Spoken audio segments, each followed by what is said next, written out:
Wala pa yung regalo niya. Tagal naman. Nakailang ka ngayon? Nakailang ka?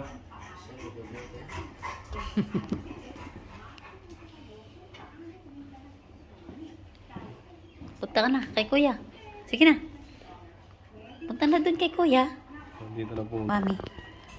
Punta dito ka kamama. Diyan ka kay kuya. Dahil aalis na kayo magpipipi na ikaw sa kakaka.